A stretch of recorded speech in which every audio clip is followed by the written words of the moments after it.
Public Sénat, avec le soutien de Groupama, l'assureur mutualiste engagé à vos côtés dans les territoires, présente Salon ouvert.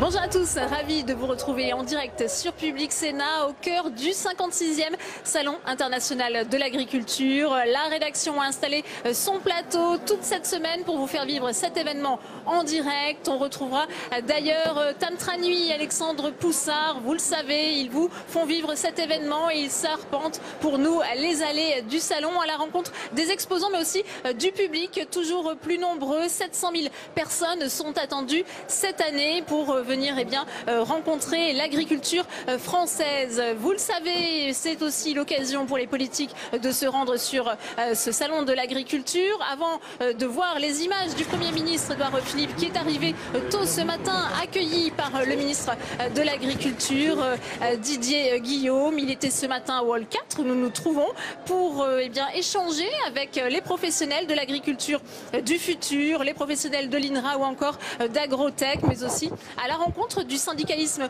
agricole. Alexandre Poussard, vous avez suivi cette visite pour nous du Premier ministre. Où en est-il de sa déambulation cet après-midi ?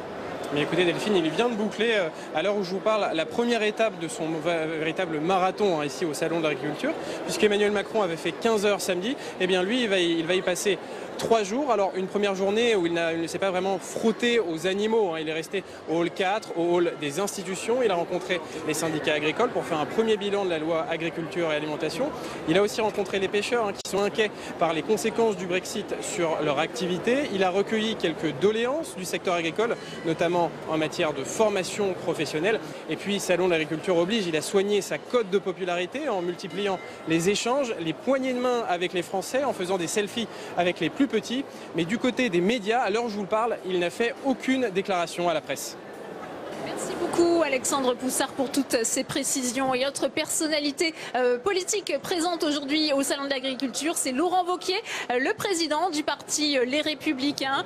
Il était auprès des exposants et vous allez le voir, il a, selon l'expression consacrée littéralement, tâté le cul des vaches. On voit qu'il est habitué, le président de la région Rhône-Alpes-Auvergne. Voilà, c'est une technique pour que les vaches se lèvent. Autre personnalité, je le disais, politique présente cet après-midi. Les politiques qui sont nombreux, c'est Marc Fesneau, le ministre des Relations en charge avec le Parlement. Il a été interrogé il y a quelques instants par Tam Tranui. Il est revenu sur le projet de loi présenté samedi par Emmanuel Macron qui concerne, et c'est un sujet important ici, l'accès au foncier pour les agriculteurs qui veulent s'installer. Les explications au micro de Tam Tranui, c'était il y a quelques instants. Marc Fesneau, alors Emmanuel Macron a annoncé le week-end dernier une loi foncière pour faciliter l'installation des jeunes agriculteurs. Où est-ce qu'on en est? Quand est-ce que cette loi va arriver au Parlement? Et pour vous, de quoi doit-elle parler? Elle doit parler essentiellement, d'ailleurs le président de la République l'avait déjà évoqué. On voit bien qu'on a un sujet, c'est la difficulté pour des jeunes à trouver des terres disponibles pour pouvoir s'installer. 2, le fait qu'on est en train de faire une transition d'un système de ferme familiale vers un système de ferme à vocation capitalistique qui fait que les fermes s'agrandissent sans forcément que le noyau dur de l'exploitation soit un noyau familial. Puis 3, il y a un troisième sujet, c'est le sujet de l'accaparement des terres par parfois des investisseurs étrangers. Or, on a besoin d'avoir une souveraineté sur notre foncier, parce que la souveraineté sur le foncier, c'est la souveraineté sur notre alimentation. Puis on a un dernier sujet dans la loi foncière, c'est de faire en sorte que le fait qu'on grignote de plus en plus de foncier est un vrai problème pour de très grandes zones d'activité ou pour d'autres sujets. On a besoin de mieux maîtriser encore le foncier pour faire en sorte que nous préservions l'outil de travail des agriculteurs au fond et en fait au bout notre alimentation. Et donc on verra les étapes législatives. Il y a un premier travail qui a été fait à l'Assemblée nationale, au Sénat d'ailleurs aussi, pour faire en sorte de regarder les principes. Après, la loi viendra en suivant. Mais vous voyez, les grands principes, c'est rendre possible l'installation pour des jeunes, y compris sur des petites unités, éviter ce qui est la transformation vers des grandes sociétés avec plusieurs centaines ou plusieurs milliers d'hectares. Et 3, éviter le fait que des investisseurs étrangers viennent s'accaparer les terres françaises. C'est un sujet que les jeunes agriculteurs attendent énormément. Est-ce que vous avez quand même une date ou un horizon, un objectif à nous dire pour l'adoption d'un tel texte? Je ne vais pas vous donner de date parce que ce n'est pas sérieux. Quand on travaille sérieusement, on ne donne pas des dates comme ça. On va travailler avec les jeunes agriculteurs, avec les autres responsables agricoles pour essayer de trouver dans un délai qui soit assez bref. Mais vous voyez bien qu'on a des tas de textes législatifs. Mais c'est un sujet important. La question foncière est un sujet, c'est pas un sujet symbolique, c'est un sujet d'indépendance française. La question du foncier, quand vous avez la maîtrise de votre foncier sur votre territoire, vous avez aussi la maîtrise de votre indépendance alimentaire.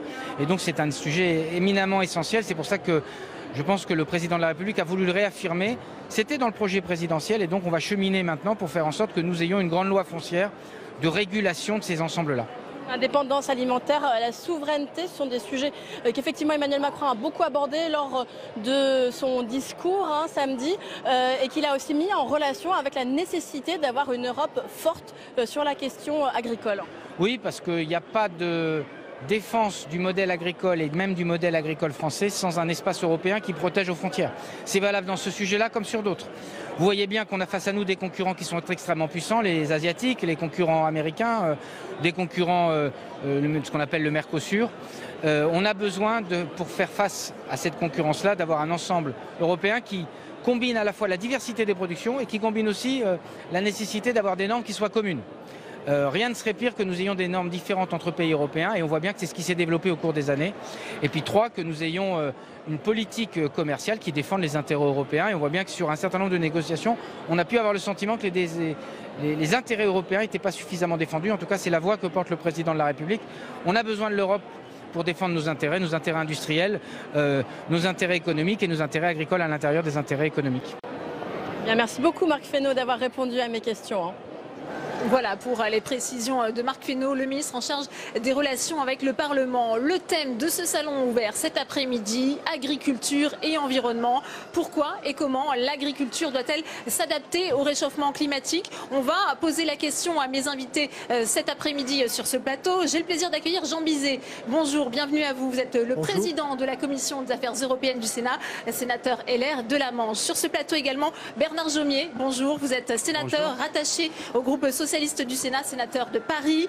Yves Lerz est également avec nous. Bonjour, vous êtes journaliste, auteur du livre Ça chauffe dans nos assiettes, des recettes pour sauver le climat aux éditions Buchet-Chastel. Bienvenue à vous. J'accueille également Cyrielle Denartigue. Vous êtes responsable agriculture-alimentation du réseau Action Climat. Sur ce plateau également, Thierry Caquet. Bonjour. Merci d'avoir accepté notre invitation. Directeur scientifique environnement à l'INRA. Et puis Étienne Gagneron est également avec nous. Bonjour, vous êtes le référent bio pour les chambres d'agriculture, vous-même président de la chambre d'agriculture du Cher. Alors je le disais, comment les agriculteurs font face aux conséquences du réchauffement climatique? Nous sommes allés à Montpellier à la rencontre d'un viticulteur bio. Vous allez le voir, il doit faire face à des conséquences déjà parfois extrêmes de ce réchauffement climatique, inondations ou sécheresse. C'est un reportage de Jonathan Dupriez. Joël Antérieux est vigneron depuis 30 ans près de Montpellier. Il produit du Languedoc bio depuis 2010, mais comme nombre de ses collègues, il a dû faire face à des phénomènes climatiques de plus en plus extrêmes. Sur 2017, on avait eu 350 mm de pluie. Et sur 2018, on a eu plus de 1100 mm de pluie. Et on a aussi des épisodes de forte chaleur qui sont de plus en plus prononcés. Forte chaleur et donc manque d'eau. La sécheresse touche une vingtaine d'hectares de Joël en été. D'autant que ces vignes sont implantées en zone non irrigable. Alors pendant le repos hivernal de ces cultures, Joël laisse proliférer les herbes et les branchages au sol. L'idée donc c'est de vraiment stocker notre eau le plus profondément dans nos sols pour que les racines des vignes puissent aller la puiser. Mais tout ça ne se fait que si le sol est vivant. Le viticulteur a aussi implanté de nouveaux cépages, comme le carignan ou le macabeu. Ils résistent mieux aux fortes chaleurs. Si l'agriculteur subit le réchauffement climatique, il est aussi en première ligne pour agir. On est au cœur du réchauffement climatique dans le sens où on a l'impact, mais on peut avoir aussi une action. Alors certes, notre action seule ne suffira pas, mais cumulé aux autres actions, ça peut avoir un effet positif. Après, ça ne reste que des gouttes d'eau. Mais l'océan est formé de gouttes d'eau. À Vézénobre, dans les Cévennes, Denis Flores, agriculteur bio, prend lui aussi très au sérieux le changement climatique. Sa ferme est aussi très touchée par la sécheresse. Pour pallier le manque d'eau, Denis s'appuie entre autres sur ses arbres. Même l'hiver, on a quand même l'ombre des arbres qui fait une certaine influence sur les sols. Parce que même s'il n'y a pas de feuillage, il y a quand même de l'ombre. Malgré tout, les troncs, les ramures. Et il faut qu'il y ait de l'ombre même en hiver.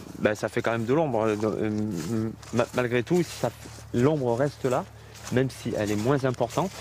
Mais il y a quand même un effet d'humidité sur le sol. Sur 11 hectares, Denis Flores pratique l'agroforesterie, la culture en osmose avec les arbres, une technique inventée par les Romains. Sur des écosystèmes de plus en plus fragiles, les arbres permettent aux cultures de s'autogérer. Ça nous amène à un équilibre dans l'écosystème, parce qu'un écosystème il est fait de plantes hautes, de plantes basses, d'étages différents, de différentes strates qui font des microclimats différents. Voilà. Et tous ces microclimats s'imbriquent les uns dans les autres et font que le milieu est complexe. Pour Denis Flores, il est trop tard pour s'inquiéter du réchauffement climatique. Il faut maintenant se retrousser les manches pour agir. Cyril Denartig, la viticulture et l'arboriculture, ce sont les premières victimes très identifiées du réchauffement climatique. Oui, aujourd'hui, il existe trois types d'interactions entre agriculture et changement climatique. Effectivement, en premier, l'agriculture est victime du changement climatique. Elle est impactée, on l'a vu, par la sécheresse, des périodes de grosse chaleur. Mais l'autre catégorie d'interaction que l'agriculture a avec les changements climatiques, c'est qu'elle est émettrice de gaz à effet de serre. Les activités émettent des gaz à effet de serre, mais aussi l'agriculture permet d'être solution, de séquestrer du carbone. Et donc finalement, la solution face à ça, c'est de mettre en place des pratiques qui permettent à la fois de se prémunir des crises climatiques qui arrivent tout en diminuant les émissions de gaz à effet de serre. C'est l'agroécologie, c'est l'agriculture biologique et effectivement ces solutions-là, il faut les penser de façon systémique pour faire face de front à l'ensemble de ces crises qui sont là. Alors avant de parler des solutions, on va s'intéresser justement à ces agriculteurs qui en sont les premières victimes. Thierry Caquet, c'est une réalité pour les agriculteurs. On voit les conséquences très nettes du réchauffement climatique sur les pratiques agricoles. Tout à fait. Alors peut-être avant de commencer sur les impacts, rappeler qu'on parle de réchauffement climatique comme vous venez de le faire, mais pour moi c'est très réducteur, puisque finalement c'est le dérèglement climatique ou le changement climatique qui est à l'œuvre. Et donc la tendance que l'on voit, c'est effectivement une tendance au réchauffement qu'on peut tous constater avec des records de chaleur qui sont battus d'année en année. Mais le dérèglement climatique pour l'agriculture, c'est pas qu'une question de température, c'est aussi une question de disponibilité en eau. On l'a bien vu dans votre reportage. Finalement, des averses anormalement intenses, une répartition de la pluviométrie qui diffère d'une année sur l'autre, une forte variabilité. Et donc tous ces symptômes du dérèglement climatique impactent alors à la fois les rendements, on pourra y revenir, mais aussi la qualité des produits. Et c'est quelque chose qui est peut-être moins visible et moins perçu dans le grand public. C'est que finalement, même si on a une production, eh bien la qualité peut être profondément altérée. La viticulture est un bon exemple avec des vins dont le taux alcoolique a augmenté très fortement sur les 20 dernières années. Mais c'est aussi la date des vendanges. Alors ça avance la date des vendanges, ça avance la date de floraison sur les arbres fruitiers. Et puis si malheureusement une année particulière, il y a des gelées tardives, parce qu'on pense changement climatique, température plus élevée, mais il y a parfois des gelées tardives inattendues qui détruisent une récolte.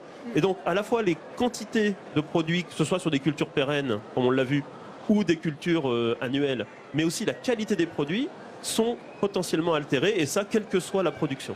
Et puis un point qu'il ne faudra pas oublier, j'aimerais qu'on y revienne, c'est aussi l'élevage et la fragilité, la vulnérabilité de l'élevage vis-à-vis des aléas climatiques. Une réaction, Étienne Gagnuron, justement, sur ces agriculteurs, premières victimes de ce dérèglement climatique, de ces aléas. Alors c'est vrai qu'il faut bien préciser qu'il s'agit de dérèglement climatique, puisqu'il y a bien sûr des impacts très différents. Après, il y a quelques tout petits effets qui peuvent être considérés positifs. Alors ils sont petits à l'échelle d'une ferme. C'est par exemple l'accroissement du nombre de jours de pâturage, puisqu'on peut sortir les animaux un peu comme l'avancée des vendanges. Sur ma ferme, je constate qu'on a avancé la sortie des animaux pratiquement de 3 semaines en 15 ans. C'est-à-dire qu'avant on les sortait au 1er avril et maintenant on peut les sortir avant le 15 mars. Donc c'est plus de période de pâturage et moins de stock à constituer. Donc après ce sont de petits impacts. Et sur le reste, la grande difficulté de l'aspect des règlements climatiques, c'est-à-dire des événements qui sont assez perturbateurs, en fait c'est que dans le même temps on essaye de mettre des systèmes de transition ou ce qu'on appelle de manière plus large l'agroécologie, c'est-à-dire avec pas d'intrants de synthèse, mais en fait on essaye d'appliquer des solutions sur des systèmes qui sont très difficiles à stabiliser. Moi je le vois bien en agriculture biologique, ce qui nous fait le plus de mal c'est justement ces effets de yo-yo et on peut avoir à la fois des effets de grosse sécheresse où on ne peut pas labourer les sols, et nous en agriculture biologique, si on ne laboure pas, on a beaucoup d'adventices derrière, et c'est ce qu'on va voir cette année malheureusement avec des cultures bio très sales, pleines de vivaces, et puis par ailleurs, on a accroissement de différents agresseurs sur les parcelles, et comme on a beaucoup moins de solutions, qu'il faut beaucoup anticiper, mais on ne peut pas anticiper puisque c'est du dérèglement. En fait, c'est ce qu'on nous demande de faire aux agriculteurs en termes de transition, c'est beaucoup plus compliqué en termes de pilotage. C'est vraiment là-dessus qu'il faut insister, c'est-à-dire que ça serait intéressant de parler de réassurance, puisque le modèle agricole, il s'est construit depuis une quarantaine d'années sur la réassurance, c'est-à-dire que les gens voulaient du revenu. Aujourd'hui, on propose aux gens de faire de la transition agroécologique, mais en prenant plus de risques qu'avant. C'est ça qui est compliqué. Yves Lair, si on revient sur les menaces que font peser justement ces changements climatiques sur l'agriculture aujourd'hui, quelles sont-elles ces menaces? Alors, les menaces, elles viennent aussi de l'utilisation d'un certain nombre de produits. On n'est pas revenu tout à fait en arrière, mais dans l'agriculture conventionnelle actuelle, je parle bien de l'agriculture conventionnelle, on a utilisé énormément de fertilisants qui sont des gaz à effet de serre très puissants, presque 100 fois plus puissants que le CO2. Et ces fertilisants, aujourd'hui, sont indispensables dans le cadre de l'agriculture conventionnelle. À un moment donné, il va falloir effectivement basculer, il va falloir se séparer de ces fertilisants-là, et se séparer d'un certain nombre de productions qui sont victimes du dérèglement. Et puis, il y a ce qui a déjà été souligné, la question de l'élevage, et en particulier de l'élevage bovin et de la production de méthane liée à l'élevage bovin, sachant qu'aujourd'hui, on n'a pas du tout besoin de consommer les 83 ou 84 kilos de viande par an, mais qu'on a besoin, y compris sur le plan nutritionnel, y compris sur le plan santé, de consommer beaucoup moins. Et si on consomme moins, si on va vers quelque chose de beaucoup plus raisonnable dans ce domaine-là, on va aussi... Yves Lair, on reviendra tout à l'heure sur les solutions. On va aussi revenir à quelque chose de plus raisonnable. Sur les conséquences sur l'alimentation. Vous savez, c'est le principe de cette émission. On va retrouver Tam Tranui qui est justement au stand de l'INRA et sur la question des abeilles. C'est à vous, Tam. Et oui, effectivement, Delphine, je suis à quelques mètres de vous et nous allons parler ensemble du fait qu'il y a de moins en moins d'abeilles dans le monde avec Clémence Riva. Bonjour, vous êtes chercheur à l'unité de recherche abeilles et environnement qui est située à Avignon. Je le disais, il y a donc de moins en moins d'abeilles et c'est notamment dû au dérèglement climatique, mais pas seulement, Clémence. Oui, bonjour. Alors exactement, le dérèglement climatique peut poser des problèmes pour la santé des abeilles. Un hiver trop rigoureux ou trop long va gêner le développement du couvain. Également, une période de sécheresse va provoquer une diminution des quantités de nectar dans les fleurs, ce qui va poser des problèmes de disette pour les abeilles. Voici quelques exemples que peuvent poser les problèmes du réchauffement climatique ou des dérèglements en général. Il n'y a pas que le dérèglement climatique qui explique qu'il y ait de moins en moins d'abeilles. Quelles sont les autres causes, Clémence ? Alors en effet, on va avoir les problèmes de diversité en végétaux, une diminution de la diversité végétale et la transformation des paysages va poser problème pour les abeilles. On peut également avoir le problème lié aux pesticides ainsi que des maladies telles que des prédateurs, des virus ou des parasites qui vont poser problème et engendrer un déclin des populations d'abeilles. Alors Clémence, on va regarder ensemble déjà. Ce que l'on découvre sur ce stand, c'est qu'il n'y a pas qu'une seule sorte d'abeille. Il y en a de différents types. Montrez-nous. Alors on connaît bien ce type d'abeille-là. Ce sont les plus petites, mais il y en a bien d'autres. Exactement. Alors celle que vous venez de montrer, c'est l'abeille domestique, celle qui est utilisée en apiculture pour faire du miel. Cette abeille vit en colonie, mais il existe aussi de nombreuses abeilles sauvages. La plupart sont solitaires. Et elle participe également à la pollinisation. Et on voit également juste à côté de vous, c'est une ruche.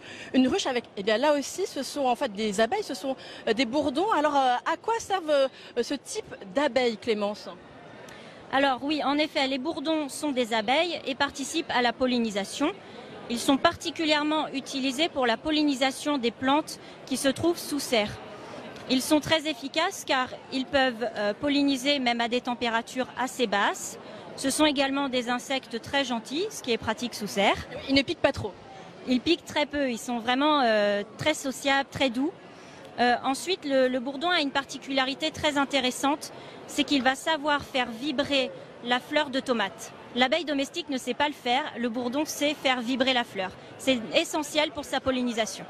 Alors, et globalement, est-ce que vous êtes inquiète face au fait qu'il y ait de moins en moins d'abeilles? Parce que quelles sont les conséquences finalement, notamment sur l'agriculture, du fait qu'il y ait de moins en moins d'abeilles dans le monde?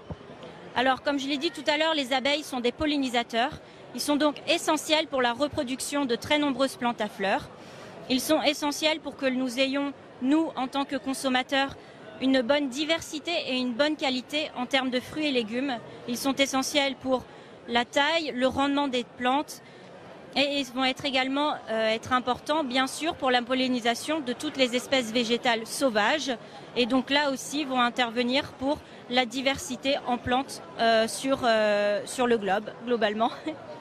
Merci beaucoup Clémence pour toutes vos explications. On aura bien compris à quel point les abeilles, elles sont importantes pour préserver l'agriculture, la biodiversité, qu'elles sont tout de même aujourd'hui en danger.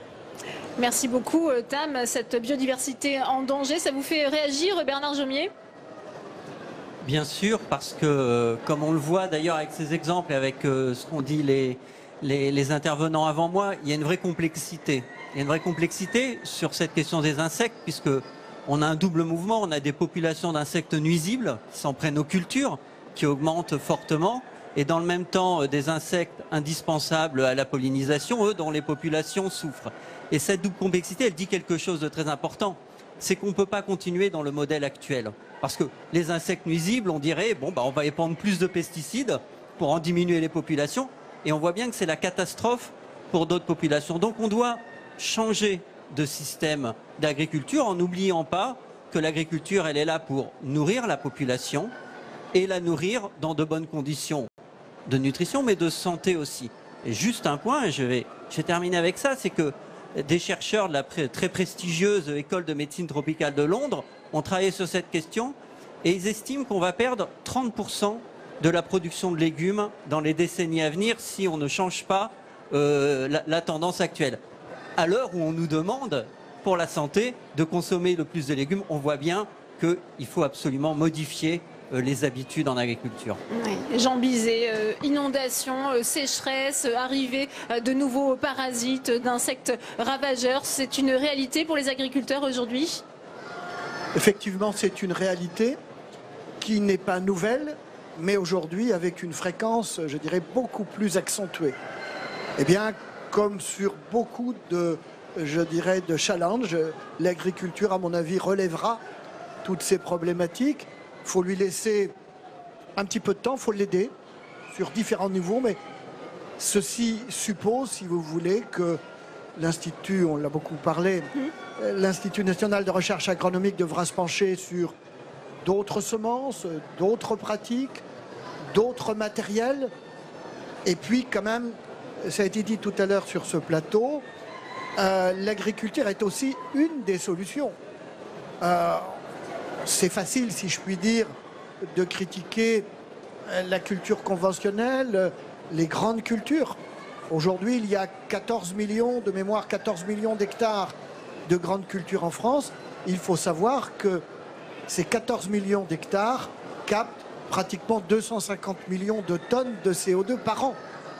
Et si je la compare à la forêt c'est un peu plus, c'est 16 millions d'hectares, elle ne capte, elle, que pratiquement 150 millions d'hectares de CO2. Donc, il faut faire preuve en la matière de beaucoup d'humilité, parce que la nature, c'est éminemment complexe, mais il est bien évident que le monde change, le climat change, l'agriculture aussi devra changer. Oui. Cyrielle Denartic, il y a un rééquilibrage qui s'opère naturellement, justement, face à cette agricultrice émettrice de CO2 ? Oui, alors effectivement, il y a l'agriculture peut participer de deux façons à cette lutte contre les changements climatiques. Il y a effectivement le carbone dans les sols, le carbone dans les haies, dans les prairies permanentes, mais il ne faut pas oublier qu'il faut peut-être d'abord s'attaquer à l'artificialisation, parce que l'artificialisation va chaque année émettre des millions de tonnes de CO2 dans les airs. Oui. Alors, est-ce que vous pouvez nous préciser préciser, qu'est-ce que vous appelez l'artificialisation? C'est-à-dire des hectares de terres agricoles qui retournent à l'urbanisation pour construire des routes, des carrefours, des centres commerciaux, etc. Donc ça, c'est déjà une piste pour réduire les émissions de gaz à effet de serre liées à l'agriculture qui est gagnant-gagnant, puisque c'est également une façon de lutter pour l'accès à la terre de l'ensemble des agriculteurs. Oui, Yves Lertz, on parlait des menaces et de ces problèmes qui demeurent notamment sur les graines. Il y a une réelle menace, on n'a plus de graines en France aujourd'hui. Il y a effectivement une menace sur les graines. Je voulais juste revenir sur l'histoire d'artificialisation. C'est un département tous les 7 ans. Et là, on le voit dans la région parisienne, si on veut développer l'agriculture périurbaine, l'agriculture urbaine, ce sera un peu plus long. Mais un département tous les 7 ans, c'est énorme, quoi. Pour revenir à la question des graines que vous posez, il est évident qu'il y a plusieurs points sur cet aspect-là. Il y a d'abord on reparle des grands groupes et de la façon dont les graines ont été confisquées par les grands groupes. Maintenant, il y a un mouvement dans l'autre sens et il y a une loi qui devrait permettre d'ouvrir davantage ces graines pour que justement toutes les graines possibles puissent servir à lutter contre le changement climatique. On n'utilise que quelques petites sortes de blé, on n'a que quelques vaches. Vous avez vu le nombre d'animaux qu'il y a dans le hall numéro 1 ? Eh ben, à votre avis, on en consomme combien parmi ces animaux ? Vous allez me dire. Combien ? Alors, je ne sais pas, j'ai pas fait le calcul, mais on en consomme, je sais pas, 1/100 à tout casser. Ici, mais bon, c'est presque des animaux pas de cirque, mais de zoo agricoles quand même. Et les vaches, maintenant, on est sur 3-4 espèces de vaches ruminants qui sont consommés en France. Et à un moment donné, pour les graines, c'est la même chose, c'est-à-dire qu'il faut revenir à une diversité, et c'est vraiment de la diversité qu'on pourra arriver à mieux lutter contre le changement climatique. Oui. Jean Bizet, ensuite Étienne Gagnuron, oui, pardon. Oui, je voulais rebondir sur ce que vient de dire mon voisin en ce qui concerne les nouvelles variétés, ou plus exactement les anciennes variétés, pour souligner que la France a la génothèque la plus importante du monde.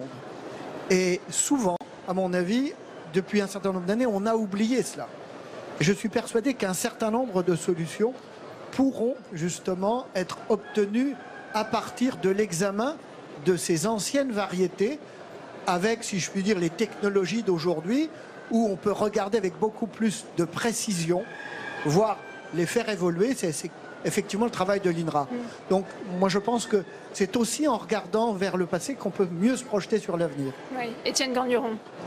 Oui, non, juste quelques mots pour dire que effectivement, on a besoin de cette ressource génétique végétale qui existe déjà dans les placards. Et moi, en tant qu'agriculteur bio, je reproche quand même beaucoup à l'INRA de ne pas avoir suffisamment travaillé sur ces sujets-là. Et puisque moi, sur ma ferme, j'utilise une variété qui s'appelle Ronan, qui vient de chez vous, mais qui a 30 ans, et je l'utilise toujours parce que je n'ai pas trouvé de variété beaucoup plus efficace. Donc je trouve un peu dommage qu'on n'ait pas suffisamment de variétés pour avoir des itinéraires alternatifs plus solides et plus résistants. Donc là, il y a un vrai travail.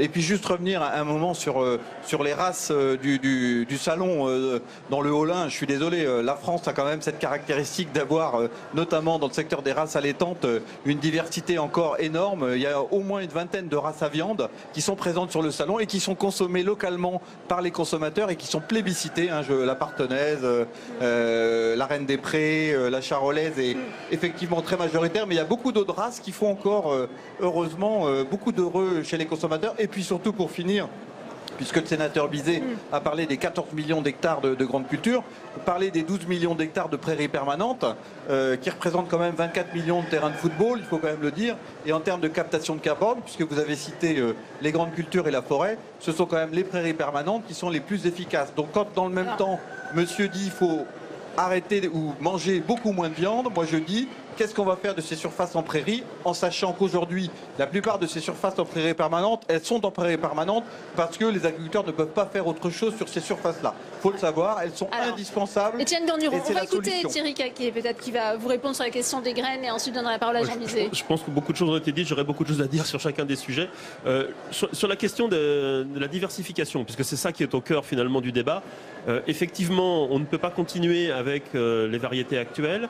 Les variétés anciennes, ça a été dit, sont une source de richesse. Et effectivement, il y a sûrement eu des erreurs de stratégie que je peux prendre à mon compte en tant que représentant autour de cette table ronde de l'INRA. Mais je voudrais quand même qu'on se projette aussi dans le futur, parce qu'on parle de conditions futures qui n'auront peut-être rien à voir avec les conditions anciennes. Alors effectivement, ces conditions anciennes, enfin ces variétés anciennes ont pu évoluer dans des conditions qui sont proches de la condition actuelle, mais il faut aussi se projeter dans le futur. Et donc, au-delà de la revisite de ces variétés anciennes, il faut aussi se donner les capacités d'innover. Et je pense que les deux doivent aller de front, réutiliser les variétés anciennes et continuer la sélection génétique, comme on l'a toujours fait à l'INRA depuis 70 ans, pour de nouvelles conditions qui ne sont plus les conditions qu'on a connues il y a 70 ans. Alors, on va retourner dans le hall 1, justement, puisqu'on en parle, où se situe Alexandre Poussard, avec un éleveur de vaches Salers. Écoutez sa réaction à ce plateau Agriculture et Environnement. C'est à vous, Alexandre. Et oui, avec Renaud Lemorvan, éleveur de vaches allaitantes en Corrèze, des vaches Salers. Et Renaud, vous avez connu une grande période de sécheresse l'année dernière. Oui, tout à fait. Ça a été quelque chose d'inédit.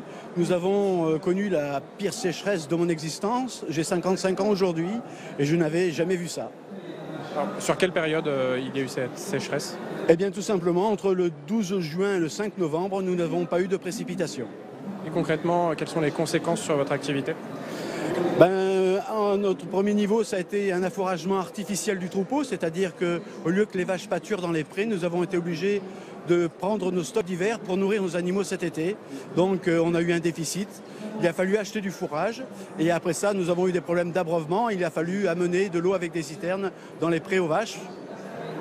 Et alors, ça a un impact sur aussi votre activité économique, votre marge diminue du coup? Tout à fait. Le simple fait de manquer de fourrage, de l'acheter, nous crée une charge supplémentaire. Et le bénéfice, eh bien, c'est les produits moins les charges. Automatiquement, on a grévé nos revenus de façon conséquente cette année avec la sécheresse. Alors vous avez eu cette grave crise l'année dernière. Vous avez une grande carrière d'éleveur depuis des décennies. Comment vous jugez l'évolution du climat? Alors, je ne serais pas dans le principe du réchauffement climatique, c'est trop facile, mais plutôt du dérèglement climatique. C'est vrai qu'à l'échelle de 10 ans, bien, on a de plus en plus de canicules, même de courtes périodes, des très grosses précipitations, et on n'est pas habitué à ce genre de phénomène, et des grosses précipitations, ça n'arrange rien, puisque pour que l'herbe pousse bien, pour que les cultures poussent bien, il faut au contraire que ça soit bien réparti dans le temps, et ces choses-là arrivent de moins en moins. On a même des périodes de froid l'hiver, des périodes de neige, c'est normal, mais c'est plus dans un principe de dérèglement que de réchauffement. Très bien. Merci Renaud d'avoir répondu à mes questions. Merci beaucoup Alexandre Poussard. Jean Bizet, vous souhaitiez réagir? On parle à la fois de dérèglement, réchauffement climatique. Il y a quand même une hausse de température qui est constatée scientifiquement. Je crois qu'il y a un consensus scientifique sur le sujet.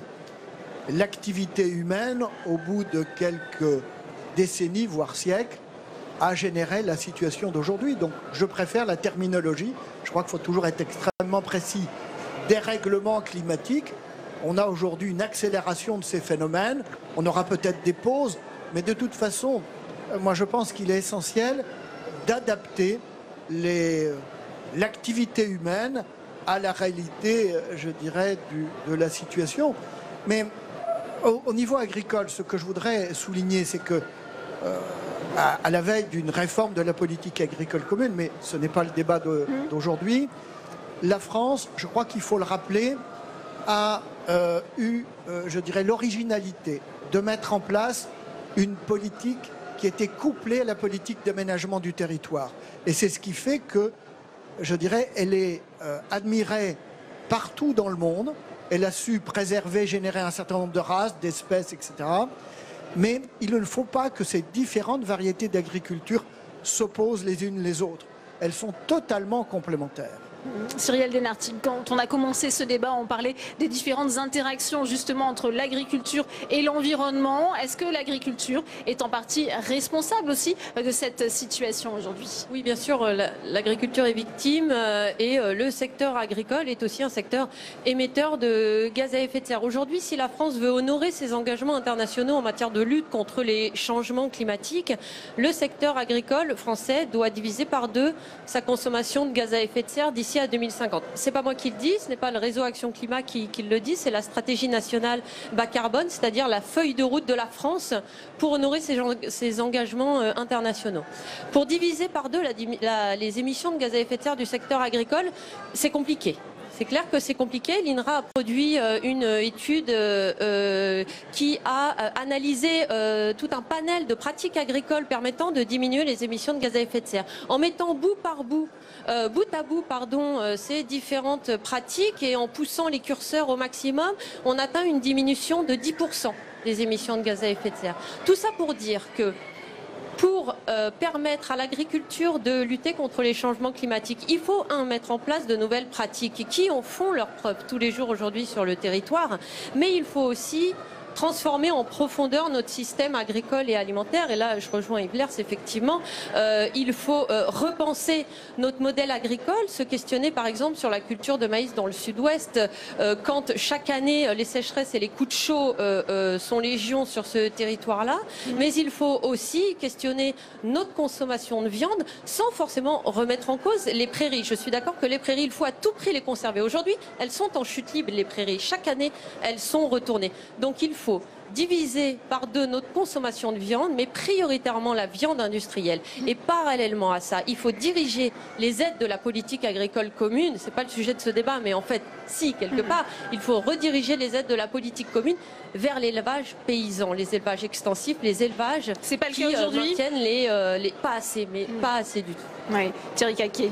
Oui, je voudrais juste revenir sur un point, c'est qu'on parle de deux choses là. On parle de l'atténuation du changement climatique, avec ce qui a été dit, et je rejoins ce qui vient d'être dit, et puis il y a l'adaptation. Et je crois qu'il ne faut pas que les gens opposent l'un à l'autre. Il est clair que l'atténuation toute seule, même avec les engagements de l'accord de Paris, même avec tout ce qu'on peut imaginer, ça ne suffira pas.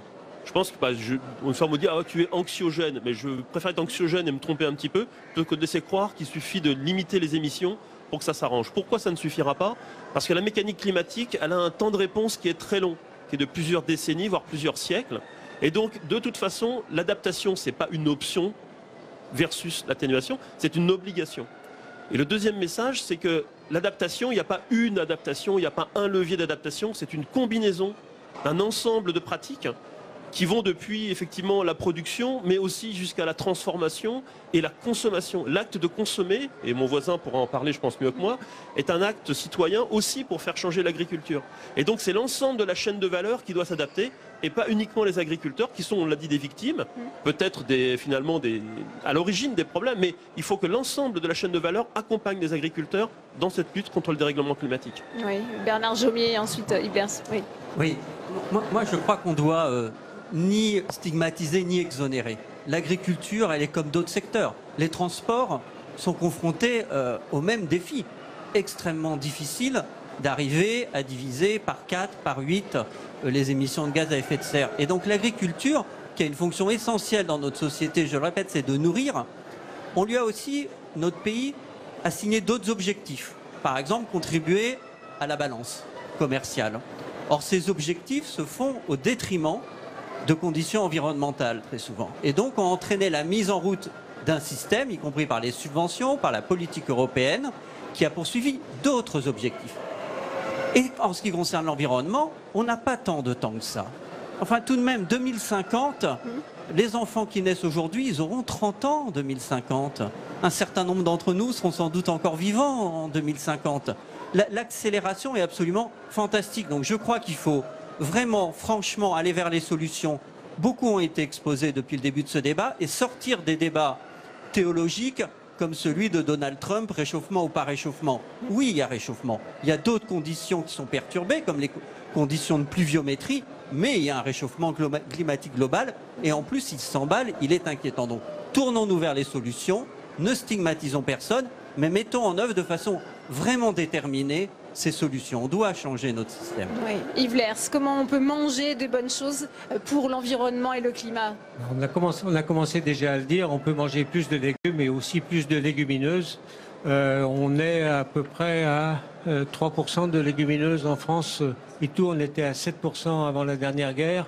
On peut monter facilement à 20%. Et en plus, ça fait de l'azote dans les sols, ça fera un petit peu moins d'engrais qu'on utilisera pour ça. Il y a d'autres solutions, effectivement, on a parlé de l'élevage naturellement, les légumes et les fruits. En gros, on a un poids carbone des légumes et des fruits qui est à peu près 10 fois inférieur à celui de l'élevage. Donc ça aussi, ce sont des solutions, et ce pas des solutions qui sont neutres, c'est quelque chose où ça nous permettra de manger, ça permettra de faire manger les enfants et tout. Il y a un autre aspect dans les solutions dont je voudrais parler, ce que j'appelle le retour à la maison, et c'est lié aux subventions dont vous parliez. Le retour à la maison, la France est le premier exportateur européen de blé, le premier exportateur européen de maïs, le premier exportateur de betterave à sucre, je ne sais même pas si on n'est pas le premier producteur mondial de betterave à sucre, et tout. Donc on a une balance commerciale favorable.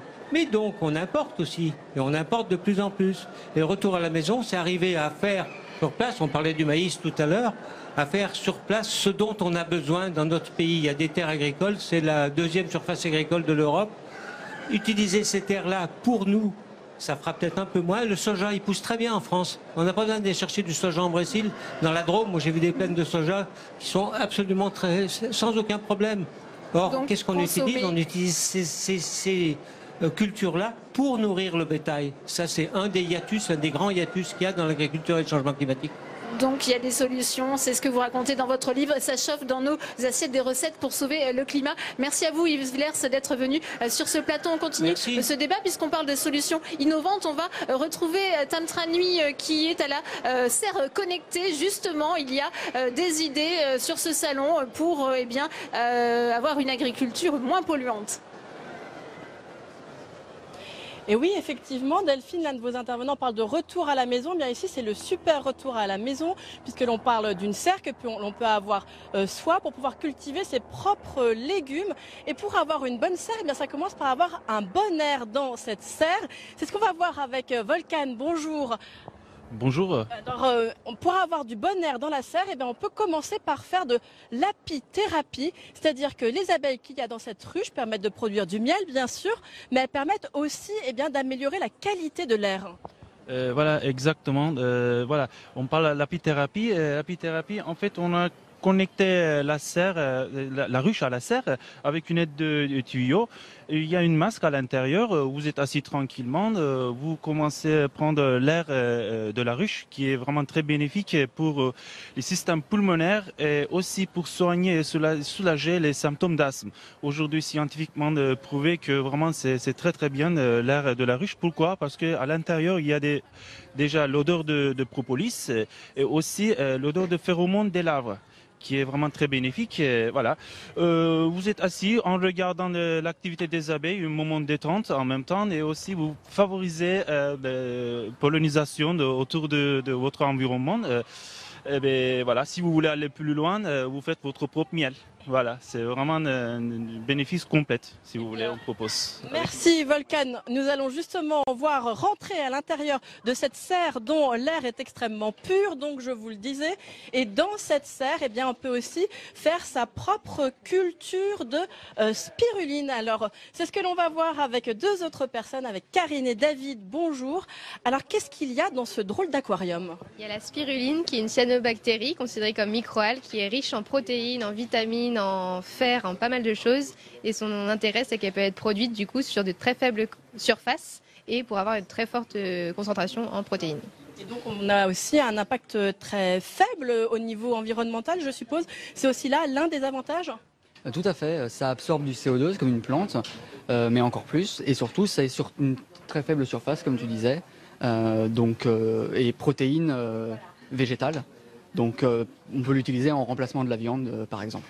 Oui, avec un très faible impact environnemental, bien sûr, par rapport à, par exemple, une vache ou une viande de bœuf. Par exemple. La surface est considérablement réduite, donc du coup on peut produire beaucoup de spiruline sur une faible surface et apporter tous les protéines et tous les vitamines, acides aminés essentiels nécessaires pour notre organisme. Alors on peut se nourrir avec cette spiruline. Alors peut-être qu'à l'avenir on pourra aussi nourrir les poissons qui se trouvent ici dans cette serre. Alors Michael, on vous voit chaque année sur Public Sénat, on prend des nouvelles de votre projet My Food. Expliquez-nous en deux mots bien le principe de votre serre connectée. Alors, cette serre connectée, comme vous le savez, articule des techniques de culture verticale. Donc d'un côté avec les poissons, la fameuse aquaponie. Donc on a une symbiose qui se crée entre ce monde végétal et animal, et de l'autre côté des buts de permaculture agriculture qui sont aussi là pour diversifier les cultures et réussir à régénérer la biodiversité. Donc on est aussi dans cette visée-là de réussir à réduire l'empreinte écologique, donc limiter les émissions de CO2, limiter les plastiques à usage unique et surtout se battre, enfin faire en sorte que les nutriments soient là dans notre corps à nous, ce qui est le plus important, et on y arrive plutôt bien. Alors qu'est-ce qu'il y a comme culture là justement que vous nous présentez en 2 mots? Alors on est sur du chou, on est sur différents plants d'hiver, hein, donc on s'adapte aux saisons. On a de la mâche, on a différents types de salades, de l'aromatique, de la pensée comestible, du chou rave, du chou cal. Voilà, on est sur la saison, on est sur la fin de l'hiver tout doucement. On va basculer bientôt en pleine saison, donc on prépare déjà les semis de tomates. Les poivrons vont bientôt arriver, ils sont déjà un peu là. Bien voilà, donc une solution très innovante pour pouvoir se nourrir mieux et avec un très faible impact environnemental, Delphine. Merci beaucoup Tam pour cet exemple de solution. On va continuer ce débat avec François Schmitt qui nous a rejoint sur ce plateau. Bonjour, vous êtes président de Groupama Grand Est en charge de ces questions agricoles. On parlait au début de ce débat de ces agriculteurs victimes de ce dérèglement climatique confrontés à des questions de sécheresse, d'inondation, encore de ravages d'insectes. Ça, c'est une réalité pour le monde agricole aujourd'hui. Bonjour, effectivement, puis merci de nous donner la parole. Alors, je suis agriculteur, je suis d'abord un paysan. Alors, j'ai entendu le débat précédent sur la sémantique, réchauffement, dérèglement, de façon tout à fait empirique. J'ai une trentaine d'années de récolte derrière moi, mais gamin, jamais on ne récoltait en Lorraine. On commençait la moisson après le 14 juillet et on finissait les blés au 20-25 août.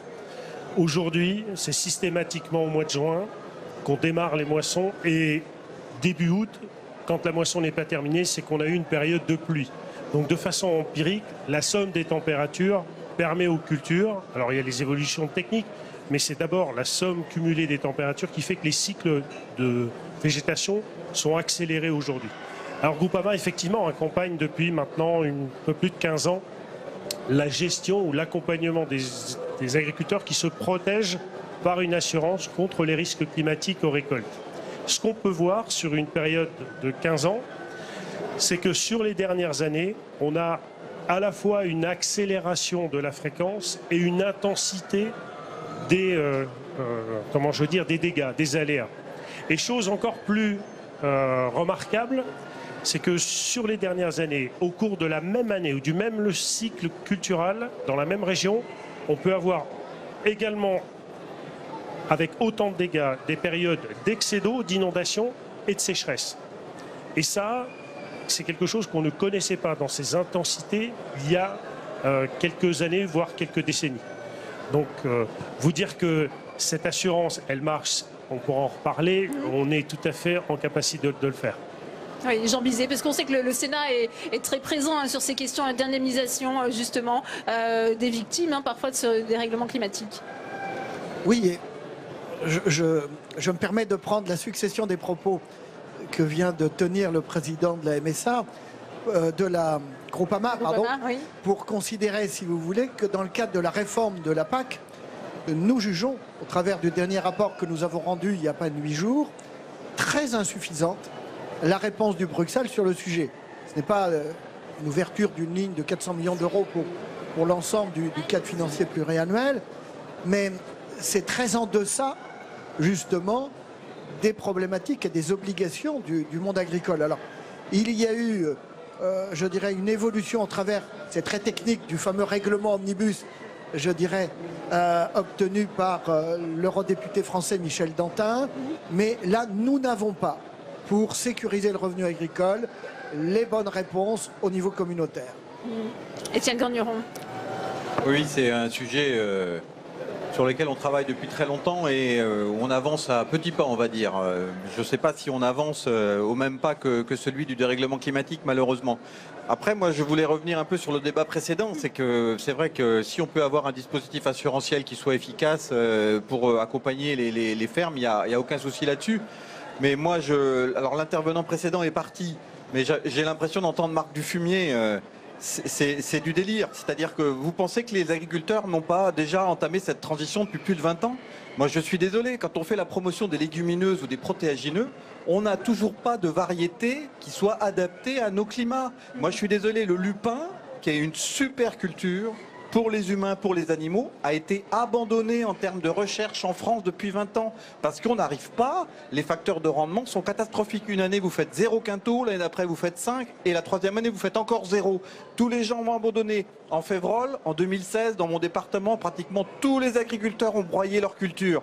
Donc comment peut-on demander aux agriculteurs de porter à eux seuls tous les efforts, alors que la recherche ne les a pas accompagnés, les consommateurs ne veulent pas payer le prix des produits, parce que je vous rappelle quand même, alors c'est pas le débat, mais on sort des états généraux de l'alimentation, la loi Egalim arrive, et Carrefour sort du lait bio moins cher que le lait conventionnel. Donc il y a un moment donné où on ne peut pas demander aux agriculteurs de faire toutes les transitions sans en payer le prix. Ouais. Plus cher, plus vert, c'est plus cher. Ouais, Thierry Caquet, on a besoin d'une plus grande diversité des plantes, notamment pour bien renforcer leur résilience face au réchauffement. Les agriculteurs n'ont pas été accompagnés par la recherche scientifique, nous dit Étienne Gagneron. Oui, j'entends bien et je prends pour ma part encore une fois la remarque. Et je pense qu'effectivement, il y a une concentration sur un certain nombre d'espèces réduites. Donc, c'est des choix qui ont été faits par nos prédécesseurs. Alors qu'il y avait une logique, la logique a été rappelée sur cette logique de la balance commerciale, cette politique de l'exportation. Et on voit toutes les limites de cette logique. Et c'est pour ça que depuis maintenant, on va dire 2012-2013, l'INRA s'est engagée dans la transition agroécologique. Et c'est pas qu'une mode, c'est pas qu'une décision politique, c'est vraiment repenser tous nos systèmes de recherche pour aller vers la diversification. Alors, l'agriculture biologique fait partie de nos objectifs. Bon, ce matin, il y avait une rencontre sur le stand juste à côté sur comment on fait le changement d'échelle de l'agriculture biologique. Et finalement, et là, c'est dommage que notre voisin soit parti parce que l'élevage a toute sa place dans la fertilisation et le bouclage des cycles des éléments nutritifs. Il ne faut pas l'oublier. Et les prairies peuvent servir aussi de support pour cet élevage.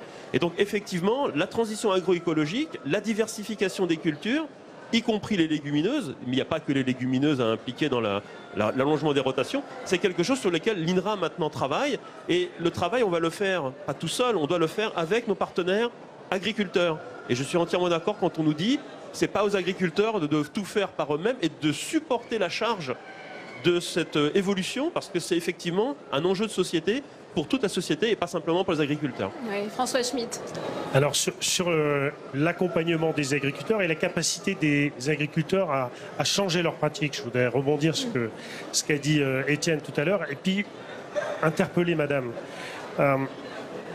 L'accompagnement, les différentes techniques culturelles, c'est important. Tout à l'heure, vous mettiez en avant que le maïs dans le sud-ouest, c'est inadapté. Je ne suis pas du tout d'accord. Il faut des sommes de température importantes, c'est aussi une plante tropicale. Le maïs consomme moins d'eau que le blé.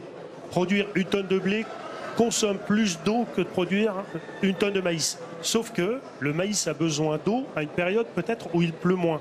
Mais pourquoi ne mettons pas avec l'État plus de moyens pour stocker de l'eau pluviale qui fera moins d'inondations à certains moments de l'année pour pouvoir garantir des productions demain. L'avantage, on a besoin de produire plus de moins, produire mieux.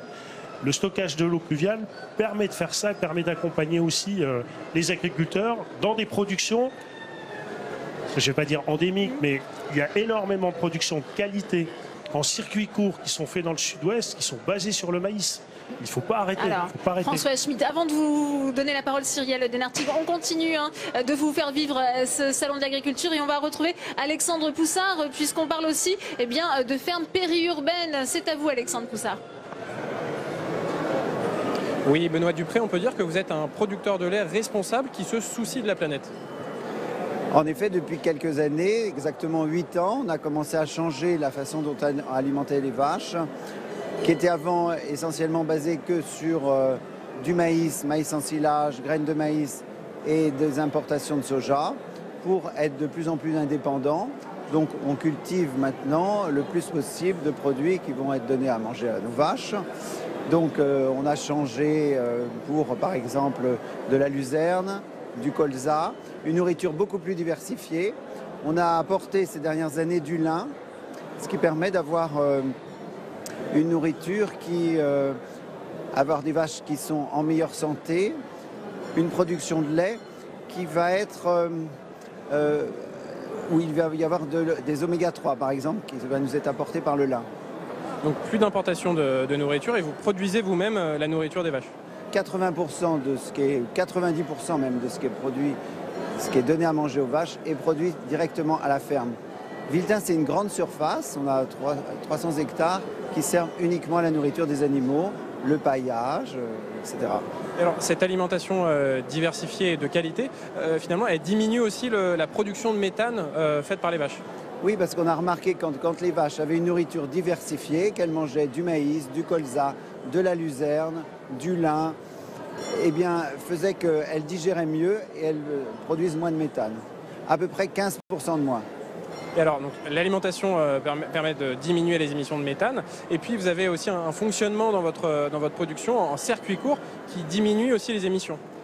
Oui, parce que en fait, pratiquement actuellement, presque 30% de notre production laitière est transformée sous forme de yaourt, fromage blanc, directement à la ferme, dans un atelier de transformation que l'on a agrandi il y a quelques années et qui nous permet d'approcher nos clients. Et comme on est en région parisienne, la ferme de Viltin, c'est à 15 km de Paris, juste à côté de Versailles. Eh bien, on fournit aux collectivités scolaires ou d'entreprises des yaourts, du fromage blanc qui sont fabriqués sur place à la ferme. Donc un circuit très court, évidemment, puisque on a les cultures, on a les vaches, l'atelier de transformation et puis nos clients qui sont là à la porte de chez nous. Très bien, très bien. Merci beaucoup de nous avoir présenté votre ferme écolo en bordure de Paris. Merci beaucoup Alexandre Poussard. Bernard Jomier, une agriculture climato-intelligente, c'est possible, on le voit à travers ces différents exemples? Oui, tout à fait, c'est une question de volonté. Ce qui est très intéressant dans le reportage, c'est qu'il pose la question de la distance entre la zone de production et la zone de consommation. Et tout à l'heure, on parlait de circuit court. Oui, on parlait d'artificialisation des sols tout à l'heure. Dans la même région, l'Île-de-France, il y a un projet géant qui s'appelle Europa City, de centre commercial, qui va détruire des terres agricoles qui sont des terres de bonne qualité, donc qui sont à proximité de Paris. Et on voit bien là qu'il y a une hésitation avec l'État qui semble vouloir valider, mais pas complètement, donc qui demande aux promoteurs du projet de le réduire. Donc on voit bien que la situation est complexe, les arbitrages sont difficiles. Il y a un point très important sur lequel je voudrais revenir, c'est ce que payent les habitants de notre pays pour manger. Ça n'a jamais été aussi peu historiquement dans la part du budget ménage. Et ça n'est plus possible de continuer comme ça. Il faut dire les choses clairement. On ne peut pas réclamer une alimentation qui rémunère correctement celui qui l'a produit, l'agriculteur, qui est de bonne qualité en termes nutritionnels et de santé, et payé aussi peu. Et le problème, c'est que quand on a eu le débat au Sénat, moi j'ai porté ce point-là, et un collègue qui m'a répondu « Jamais je ne demanderai aux consommateurs de payer plus ». Et il a été nommé ministre de l'Agriculture. Donc vous voyez le chemin qu'il y a à faire. Mais effectivement, il ne faut pas faire démagogie, il faut le dire clairement, on doit payer plus pour manger. Oui, Jean Bizet. Bien écoutez, moi j'aurais pu tenir exactement les mêmes propos, mon cher collègue, que vous venez de tenir. Et moi je me félicite de la qualité du débat. D'abord parce que la présence de deux agriculteurs a remis les choses sur un certain nombre de fondamentaux. Et puis je trouve qu'au fil du temps, ce n'est pas la première année que je participe à ce genre de débat, on fait de plus en plus attention d'abord à se respecter dans les différents modèles agricoles. Vous avez parlé, je dirais, de modèles climato-intelligents. Que ce soit climato-intelligent, que ce soit écologiquement intensif. Je crois que, encore une fois, l'agriculture française, c'est l'addition de beaucoup de modèles. Et moi, ce qui me gêne le plus, si vous voulez, c'est cette pression sociétale qu'il y a des gens de la ville qui ne connaissent pas les fondamentaux de l'agriculture. Alors, nous avons la chance d'avoir un chercheur de l'INRA. Moi, j'ai longtemps demandé à ce que l'INRA remette le balancier davantage sur les sciences dures que sur les sciences molles. Parce que c'est essentiel. Bien sûr que les sciences molles sont importantes, mais vous avez vu l'agriculteur qui demandait, et nous n'avons pas les variétés aujourd'hui disponibles en ce qui concerne les productions de protéines, etc. Et tout.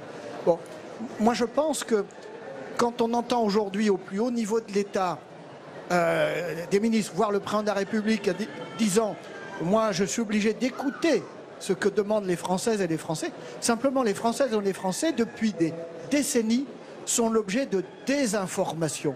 À partir de ce moment-là, eh bien, ils disent ceci ou ils disent cela. Ils vont souvent en contradiction des agences, je dirais, scientifiques nationales. Et c'est ce qui fait qu'au niveau communautaire ou au niveau international, eh bien, l'agriculture française est en perte importante de compétitivité. Alors Thierry Caqui, ensuite François Schmitt. Je ne vais pas rentrer dans le débat sémantique là encore entre sciences dures, sciences molles. J'ai un collègue économiste qui dit on oppose les sciences humaines et sociales aux sciences inhumaines et asociales.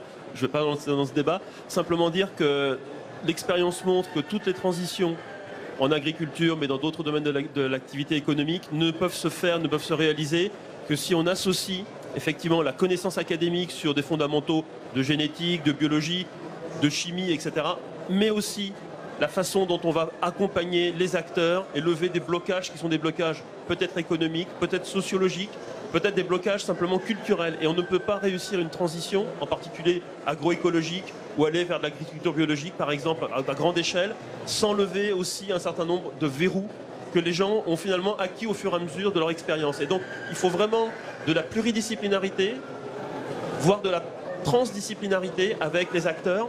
Et tout ça, ça se construit et il faut une confiance réciproque. On ne va pas simplement dire la technique. Moi, je me méfie beaucoup du discours qui consisterait à dire la technologie va tout résoudre. Je pense qu'on en voit les limites.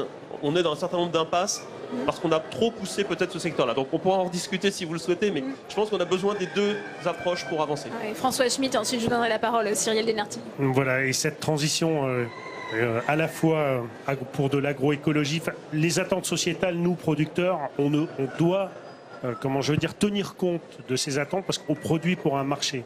Mais cette transition va aussi passer par une transition économique. Il faut qu'on soit en capacité à permettre aux agriculteurs de continuer à investir. Je voudrais simplement souligner, parce que ce n'est pas assez précisé, y compris si le président de la République a eu un discours qui m'a énormément plu samedi.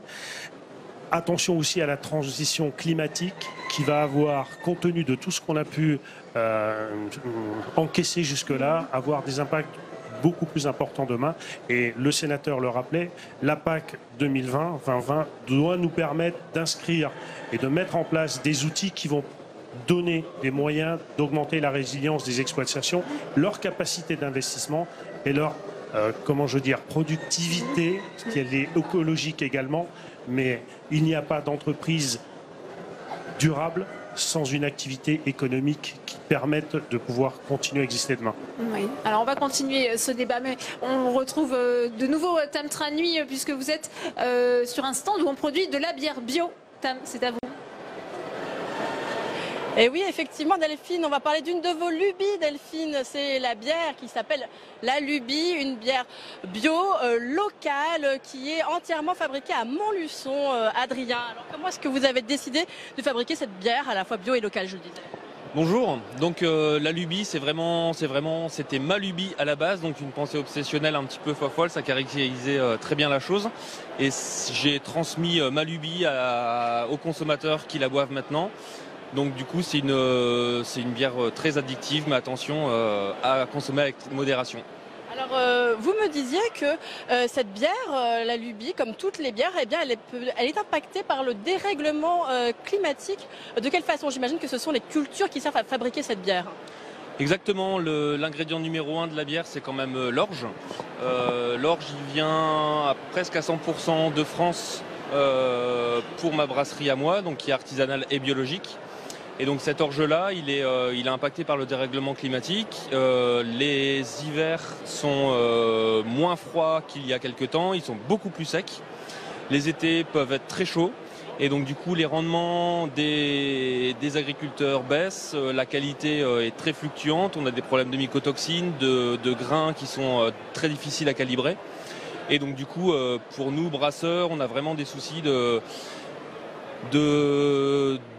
variation des prix de l'orge, parce que c'est quand même des cours qui sont mondiaux. Et donc du coup, quand il y a des sécheresses et des incendies en Russie, par exemple, ça influence directement nous, le cours de l'orge, et donc du coup le prix des bières directement. Donc c'est vraiment au global qu'il faut réfléchir, et c'est vraiment pas notre petit territoire en France. Le dérèglement climatique, c'est vraiment un problème mondial. De façon plus anecdotique, il y a un tout petit avantage au dérèglement climatique, c'est qu'on boit un petit peu plus, vous me le dites en souriant. Exactement, pour nous c'est quand même un avantage et moi c'est mon 7e salon d'agriculture. Il suffit de mettre le nez dehors, on est fin février, il fait très beau, le ciel est bleu, il fait presque 17 degrés aujourd'hui je pense. Moi les 2 premières années où j'ai fait le salon, il neigeait. Donc je pense que juste ça fait quand même une grosse différence et après plus il fait chaud, plus on a envie de boire de bière, donc ça c'est le petit avantage. Vous le dites bien Adrien, il fait chaud, il fait 17 degrés. Vous allez me verser une petite bière, on va quand même regarder à quoi elle ressemble cette lubie. Une bière artisanale biologique, je suis en train de servir donc une bière rousse qui est faite avec des maltes caramel. Et donc on voit qu'elle est non filtrée, non pasteurisée, donc la bulle est fine. Et donc c'est une bière très gourmande. Très légère, un tout petit peu amère et qui se boit à toute saison et pour toutes occasions. Bien, merci beaucoup Adrien de nous avoir présenté votre bière. Donc c'est la bière de la brasserie Blondel, une bière à la fois locale et bio à Montluçon. Merci Tom, à consommer avec modération, on le rappelle quand même. Cyril Denartig, on continue ce débat et on évoquait justement le rôle que l'agriculture a joué pour trouver des solutions innovantes et limiter son impact sur l'environnement. Oui, le reportage le montre bien. Effectivement, nous sommes face à une urgence, il faut peut-être le rappeler, mais le réchauffement climatique, c'est-à-dire l'élévation de la température moyenne mondiale, elle est déjà là. On a déjà observé l'élévation de plus de 1 degré. En fonction des différentes régions, ça se traduit par des dérèglements. Là-dessus, on est bien d'accord. Donc face à ça, la question à se poser, c'est comment on emmène tout le monde dans une réforme profonde de notre système agricole et alimentaire. Cette réforme, si on le veut, elle est gagnant-gagnant. Elle est gagnant pour la santé des consommateurs, elle est gagnant pour la santé des agriculteurs, pour la santé des riverains également. Elle est gagnant pour les finances publiques aussi, en matière de traitement de l'eau, en matière de sécurité sociale.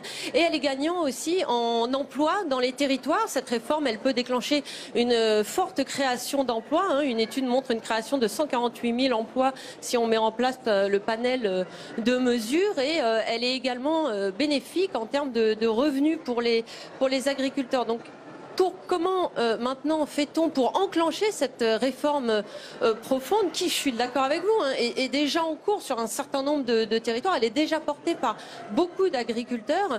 Mais si on veut atteindre nos objectifs climat, il faut mettre en place les politiques publiques nécessaires. Et pour ça, ça passera forcément par une très forte réforme de la politique agricole commune. Et si on veut que cette politique agricole commune porte ses fruits en matière de lutte contre les changements climatiques, en tout cas, il va falloir faire des choix. Et à un moment donné, malheureusement, il va falloir, les deniers publics sont limités, il va falloir les réorienter vers les pratiques qui sont les plus vertueuses pour le climat, qui permettent de séquestrer du carbone dans les sols, mais qui sont également les pratiques qui sont les moins émettrices de gaz à effet de serre. Oui, Étienne Le Gagneron. Oui, alors cette réforme, alors il y a plusieurs types de réformes. Il y a la réforme de la PAC, qui est un peu notre enjeu à assez court terme maintenant, où il y aura des outils pour aider les agriculteurs à gérer le dérèglement climatique, mais ça sera difficile, il ne faut quand même pas se faire d'illusions, parce que moi j'entends bien les différentes plateformes citoyennes ou d'ONG qui portent une autre PAC. À force de vouloir tout mettre dans la PAC, nous on a peur d'une seule chose, c'est qu'il n'y ait plus rien dans la PAC, parce que le consensus européen à 28, il est excessivement complexe. D'ailleurs, le sujet assurantiel en est le premier exemple, c'est-à-dire qu'il y a plein de pays qui n'en veulent pas du tout. Ils veulent une aide à l'hectare, point la ligne, le reste ne les intéresse pas. Donc comment on fait pour convaincre tous ces partenaires sur des enjeux qu'on partage? Je crois qu'il faut être pragmatique, donc il faut quand même faire très très attention. Et après, il y a la réforme plus globale. Alors bon, monsieur l'a dit tout à l'heure, effectivement, si on continue dans notre beau pays, symbole de gastronomie, à ce que la majorité des ménages mettent 10% dans l'alimentation quotidienne, alors qu'elle en mettait presque 40 au sortir de la guerre. Comment vous l'expliquez, Étienne Le Gagneron? Comment on l'explique? Parce qu'il y a eu, je dirais... c'est plus la priorité alimentation. Il y a eu l'industrialisation de la distribution, et pas de l'agriculture. On fait attention aux mots qu'on emploie. Il y a eu industrialisation de la distribution des produits alimentaires qui a été déléguée à la grande distribution pendant 50 ans.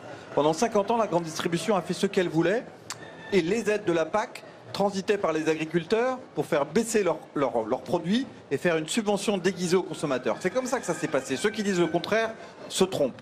Et aujourd'hui, on veut inverser le système. Mais je pense que les citoyens, et quand je dis ça, j'accuse pas les citoyens, monsieur le sénateur l'a dit, on les a habitués dans ce système-là, toujours moins cher. La grande distribution continue à le faire, à construire une offre en disant je suis moins cher qu'un tel, je suis moins cher qu'un tel. Tout le monde le sait, ça c'est un combat. Malgré la loi Egalim qui est censée justement un petit peu rééquilibrer les rapports. C'est un combat perdant-perdant. On perd de la valeur d'un bout à l'autre et personne n'avance. Donc le vrai enjeu, c'est celui-là, c'est-à-dire que tout le monde doit avancer. C'est-à-dire qu'il faut arrêter cette hypocrisie, par exemple, on est lundi, donc le lundi vert, on mange pas de viande le lundi, et tout le reste de la semaine, on fait n'importe quoi, on prend l'avion. Non, ça marche pas comme ça. Jean Bizet, votre réponse? Moi, je suis tout à fait en phase avec les propos que vous venez de tenir, monsieur. Je vais même plus loin, si vous voulez. C'est que quand la politique agricole commune a été construite il y a une cinquantaine d'années, juste après le traité de Rome, on a pris comme décision, pour maintenir le prix le plus bas possible du panier de la ménagère, de permettre à la grande distribution de se regrouper et de l'interdire aux agriculteurs. Résultat, 50 ans après, vous voyez où on en est. Bon, heureusement, on a le fameux règlement Omnibus qui corrige un petit peu la politique de l'autorité de la concurrence, mais je ne veux pas être provocateur. Attendons encore 1 an ou 2, vous verrez le résultat de la loi Egalim. Je ne pense pas que la grande distribution redistribuera un certain nombre, je dirais, de Vous n'y croyez pas? Ça n'aura pas les effets escomptés? Pas du tout, je l'ai dit au moment venu, si vous voulez. Comment peut-on imaginer qu'un prix, je dirais, de vente puisse être bâti sur un coût de production quand on sait la disparité des coûts de production entre agriculteurs? Alors, je sais bien que les interprofessions peuvent déterminer un prix, mais qui sera forcément qu'une moyenne. Donc voilà, il fallait revoir, comme ça se fait aux États-Unis au travers de ce qu'on appelle le Cooper-Volster Act, c'est-à-dire permettre aux agriculteurs, au-delà de la notion de coopérative, de se regrouper de façon à faire un effet de levier. Politiquement, on ne l'a pas voulu.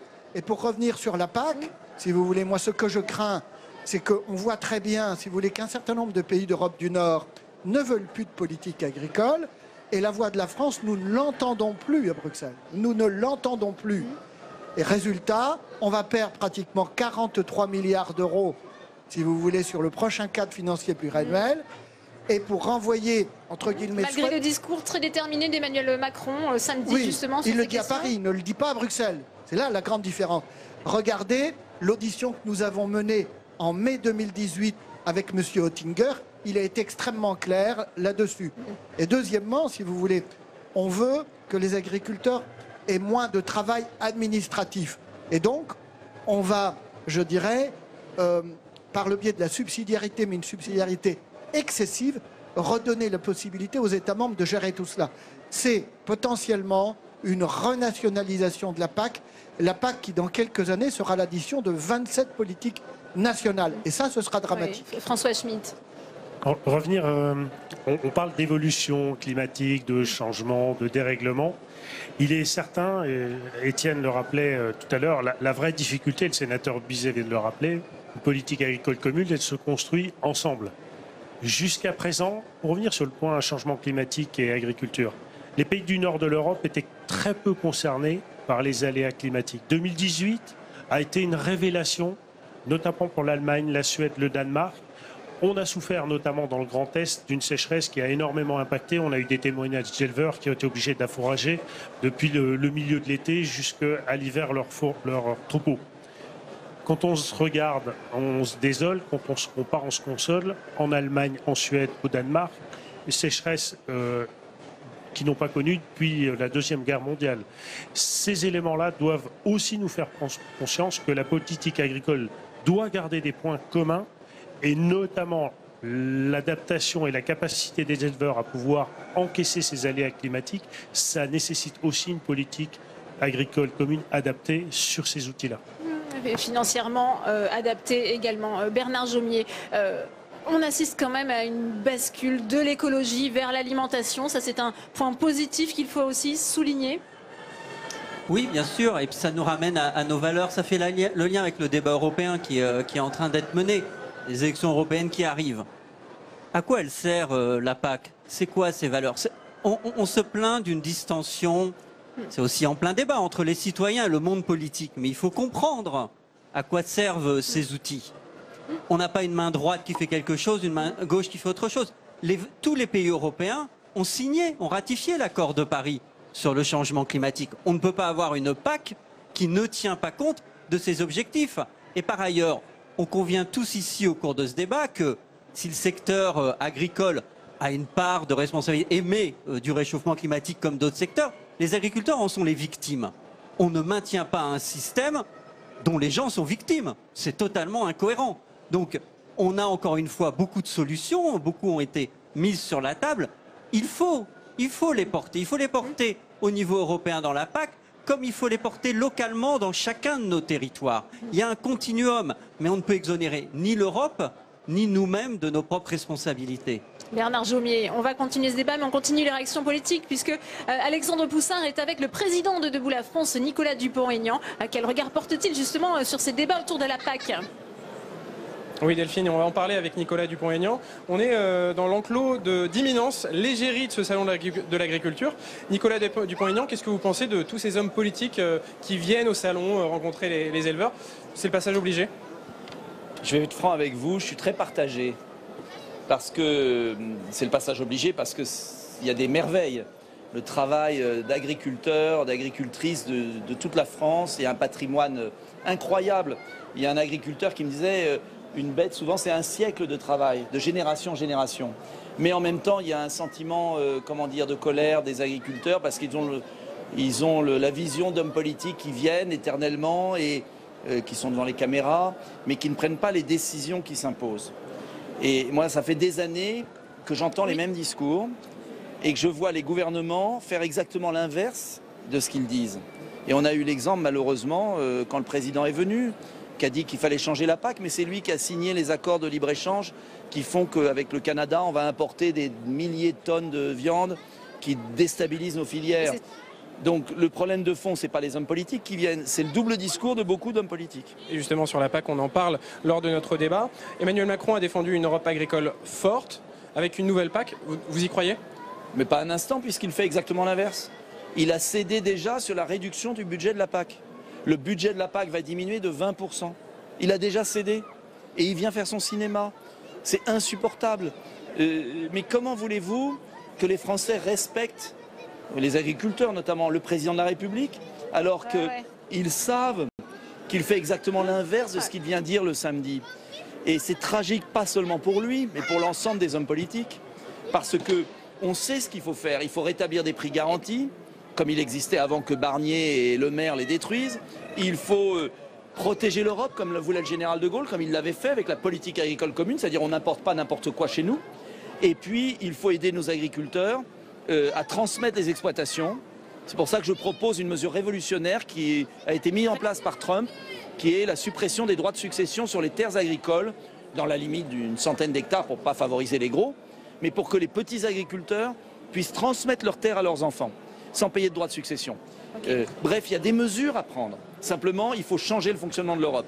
Et si on ne va pas à Bruxelles taper du poing sur la table, demain, l'année prochaine, on vivra exactement la même chose et on nous dira qu'il y a encore 200, 300 agriculteurs qui se sont suicidés, ce qui est abominable. C'est abominable ce qui se passe aujourd'hui dans nos campagnes. Et donc finalement, vous êtes un peu nostalgique de cette politique agricole commune ancienne, forte, avec des aides européennes fortes? Moi, j'aime l'Europe qui marche. On me traite toujours d'anti-européen, j'ai l'habitude, mais en fait, je veux l'Europe des nations, c'est-à-dire l'Europe s'occupe pas de tout, et des projets. Et il y a un projet qui avait marché, c'est la politique agricole commune. Mais ils l'ont détricoté. Ils ont tout ouvert. Et on ne peut pas être en concurrence avec des gens qui mettent des produits chimiques dans la viande. C'est tout, c'est aussi con que ça, pardonnez-moi cette expression un peu populaire. Et les agriculteurs, ils ont tout compris. On les met en concurrence avec des gens qui n'ont pas les mêmes obligations. Ils sont obligés de remplir des paperasses incroyables et on importe des produits, voyous. Il y a un moment, ça ne peut pas marcher. Nos agriculteurs se suicident, sont en faillite, ça ne peut pas durer. Et je demande, en tout cas moi je propose des mesures très claires avec François Guillaume, l'ancien ministre de l'Agriculture de Jacques Chirac, qui nous a rejoints. Très bien. Merci beaucoup Nicolas Dupont-Aignan d'avoir répondu à mes questions en direct de l'enclos d'imminence, l'égérie de ce salon de l'agriculture. Merci Alexandre Poussard. Peut-être une réaction à ce qu'on vient d'entendre de nos parlementaires présents sur ce plateau. Bernard Jomier, on vient d'entendre Nicolas Dupont-Aignan, justement très dubitatif, très critique sur justement la possibilité pour Emmanuel Macron d'avoir un rôle au niveau européen pour défendre l'agriculture française. Ça, je lui laisse la responsabilité de ses propos. Mais encore une fois, la PAC, ça n'est pas qu'un instrument de protection d'un tel ou un tel. La PAC, elle est là pour porter une vision de l'agriculture, une vision partagée entre les Européens. Et effectivement, à l'heure où l'Europe est soumise à des tensions politiques très fortes, il va être compliqué de construire une vision commune. Mais encore une fois, j'alerte, si on n'arrive pas à porter auprès de nos concitoyens le fait qu'il y a une vision commune, qu'il y a une ligne dans la PAC, elle sera largement incomprise et in fine, elle se retournera contre nos agriculteurs parce que, de fait, les moyens ne seront effectivement pas mis comme on peut le craindre. Ils vont être restreints, les moyens de la PAC. Peut-être une réaction rapide de Jean Bisset et ensuite je vous donne la parole. Ouais, écoutez, en ce qui concerne la politique agricole commune, quand on regarde l'évolution du budget qui est consacré depuis un certain nombre de cadres financiers pluriannuels, elle est en diminution constante. Aujourd'hui, enfin, avec le prochain cadre financier pluriannuel, on va perdre 9%. C'est-à-dire on va passer de, je crois que c'est de 37 ou 38% du budget général à 27. Voilà. Or, quand on voit les autres pays continents, que sont les États-Unis, la Chine et l'Inde, on est à front renversé.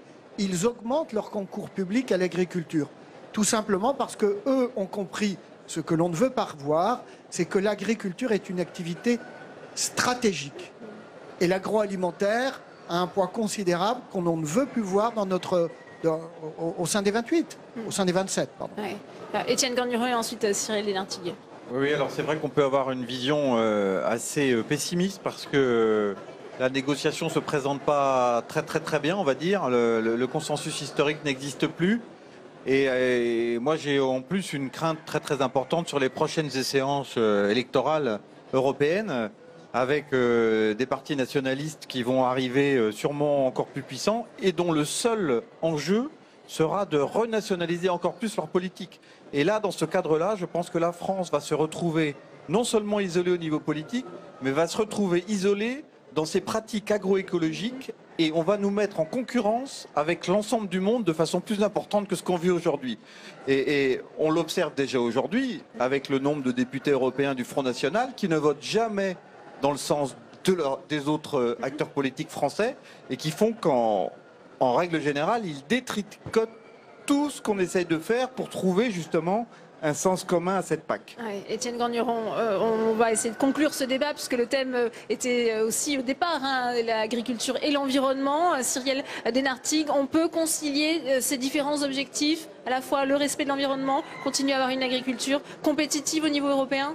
Oui, bien sûr. Alors pour justement donner une tonalité plus positive à ce débat sur la politique agricole commune, une plateforme de 35 organisations s'est créée il y a quelque temps qui rassemble à la fois des organisations agricoles, des associations environnementales, mais aussi des associations de consommateurs, de familles, des syndicats, pour porter la volonté d'une autre politique agricole commune et même d'une politique agricole et alimentaire commune. Et je pense que c'est cet intérêt des citoyens dont nous avons besoin aujourd'hui, cette adhésion du plus grand nombre pour porter une politique qui puisse entamer cette réforme profonde de l'agriculture et de l'alimentation dont nous avons besoin. Aujourd'hui, les chiffres sont très parlants. Le taux d'obésité est toujours en croissance au sein de la population adulte. Les émissions de gaz à effet de serre de la France sont reparties à la hausse depuis ces 2 dernières années. Donc aujourd'hui, il y a urgence et effectivement, cette plateforme de 35 organisations porte cette politique agricole et alimentaire commune. François Schmitt. On a, par cette politique agricole, besoin d'écouter nos citoyens, de produire plus, de produire mieux. Il faut qu'on soit attentif. Si on regarde la map monde, on parle de changement climatique, d'évolution climatique, il n'y a qu'une seule zone au monde qui a une régularité de la production. Alors, c'est l'Europe de l'Ouest. Toutes les autres zones, la Russie, les États-Unis, le Brésil, l'Argentine, l'Australie, ont des aléas climatiques plus marqués. Il ne faut pas opposer les agricultures. L'agriculture, elle est très diversifiée. On a besoin des circuits courts parce que nos citoyens le demandent. Mais on a aussi besoin des circuits longs. On ne peut pas avoir une vision égocentrique sans regarder simplement nous, en Europe, en France. La production européenne est nécessaire pour les bilans alimentaires mondiaux et l'agriculture, la politique agricole 2020 doit nous aider, nous producteurs, à accompagner toutes ces demandes locales, mondiales, globales. C'est important également. Ouais, Thierry Caquet, on a 1 minute pour conclure ce débat. Ça va être compliqué. Allez-y. Non, je souscris exactement à ce qui vient d'être dit. En fait, on a une vision parfois, et on l'a vu dans le débat, on a beaucoup parlé de la France. Là, on a parlé de la France métropolitaine, on n'a pas évoqué les territoires d'outre-mer qui ont d'autres contraintes extrêmement importantes vis-à-vis du changement climatique aussi. Et puis, cette vision de responsabilité mondiale, je pense que c'est pas de l'emphase, hein. C'est un vrai problème. Une vraie question, et je pense qu'il faut voir au-delà de l'agriculture. On parle beaucoup en France, on a la spécialité des lois sectorielles, on parle par grands secteurs, l'industrie, l'agriculture. Et en fait, c'est l'ensemble de ces politiques sectorielles qu'il faut revoir de manière coordonnée entre agriculture, énergie, environnement, au niveau français et bien sûr au niveau européen. Et c'est une priorité, et nos concitoyens doivent le comprendre. Et c'est effectivement un effort collectif qu'il faut faire. Eh bien, merci à vous Thierry Caquet, merci beaucoup Bernard Jomier, merci Jean Bizet, merci Cyril Bernartic, merci François Schmitt, merci à vous Étienne Gagneron d'être venu sur ce plateau de Public Sénat au cœur du Salon international de l'agriculture. Et avant de se quitter, on va retrouver Caroline Deschamps puisqu'elle a pu rencontrer Guillaume Gomez, c'est le chef de l'Élysée. Regardez cette séquence. Ça passe, ça y est ? Je suis maintenant dans le hall 4 et j'ai la chance d'être avec Guillaume Gomez, le chef de l'Élysée. Bonjour. Bonjour. Alors pourquoi êtes-vous là au Salon de l'Agriculture? C'est une vraie surprise pour moi de vous rencontrer en vrai et un plaisir. Alors, je viens tous les ans au Salon de l'Agriculture. Vous savez, il ne suffit pas de dire on soutient l'agriculture française. On a la chance, je les rencontre tout au long de l'année, les producteurs, les agriculteurs, mais on a la chance voilà, qu'à Paris, on ait vraiment cette belle fête de l'agriculture, du produit, des régions. Donc c'est bien de venir à la rencontre de tout le monde. Et là, j'avais une intervention ici, on est sur le stand de la FNSEA, où on parlait justement d'une pétition sur l'étiquetage. Les consommateurs sont demandeurs. Je co-préside une association qui s'appelle Eurotoc et on se bat pour que il y ait plus de transparence, notamment sur les étiquettes. Le consommateur veut savoir. Donc voilà, donc il y a une pétition qui s'appelle Hit Original qu'il faut aller signer pour que l'Europe nous oblige à mettre sur tous les produits un étiquetage clair, que les gens puissent savoir ce qu'ils consomment, d'où est-ce que ça vient, comment ça a été élevé, comment ça a été transformé. Du coup, vous avez laissé les manettes de la cuisine de l'Élysée à votre brigade? Oui, bah vous savez, moi mon travail c'est faire à manger. Donc là il est 16h, à cette heure-ci c'est plutôt calme et j'y retourne ce soir. D'accord, alors qu'est-ce qu'on pourrait, moi qui adore cuisiner, qu'est-ce que vous me conseillez comme produit de saison ou comme petite recette? Ah, écoutez, la cuisine, elle doit être, ça il faut bien se la mettre dans la tête, elle ne doit être que de saison. Donc là, la saison, on arrive à une saison qui est un petit peu entre deux, on a le printemps qui a commencé, il fait beau. Vous voyez, on a eu la surprise, on est fin février, on a déjà les premières asperges qui arrivent. Donc, vous les faites comment à part... Écoutez, moi je reçois parce que bon, on a retardé au maximum, hein. Ça fait déjà une quinzaine de jours qu'on commence à avoir des asperges, on a retardé au maximum. Je reçois les premières la semaine prochaine, parce que j'ai dit, moi je commence en mars quand même, les asperges, donc elles seront très bien la semaine prochaine. Les asperges vertes, il y a plein de façons de les faire. Le produit, un produit de qualité, juste comme ça, vous pouvez le consommer cru, vous pouvez le consommer cuit. Moi j'aime bien varier les deux justement pour faire découvrir un petit peu aux gens. Si vous prenez 4 asperges, vous en faites 2 cuits, 2 crus. Voilà, vous pouvez rôti, vous pouvez pocher, faut se faire plaisir. Vous savez, la cuisine, donner des recettes c'est bien, mais la cuisine avant tout, elle doit ressembler à celui qui l'a fait. Donc il faut se laisser tenter, il faut avoir un petit peu de technique de cuisine, et avec la technique, il faut vraiment se lancer, et de toute façon, à partir du moment où vous faites ça avec le cœur, vous ferez quelque chose de bon. Mais quand même en cadeau bonus, la recette du cordon bleu qu'adorent tous les enfants et Emmanuel Macron. Ah, ça c'est vous qui le dites. Je ne parle jamais des coups des présidents. Et vous savez bien que si ça fait 21 ans que je suis au Palais de l'Élysée, c'est parce que je ne commande jamais ça. Je sais bien, mais vous pouvez nous dire comment faire un bon cordon bleu. Parce que vous pensez que vous êtes la première à me poser cette question? Ah non. Non, je ne vous le dirai pas. Non, même pas pour moi. Non, même pas pour vous. Merci beaucoup. Je vous en prie. Voilà, on ne saura pas la recette secrète du cordon bleu qu'affectionne tant Emmanuel Macron. C'est la fin de cette édition. Merci à vous de l'avoir suivi. Merci à toutes les équipes techniques qui ont permis sa réalisation. À suivre sur notre antenne, on va plus loin, présenté par Rebecca Fitoussi. Très bonne suite des programmes sur Public Sénat.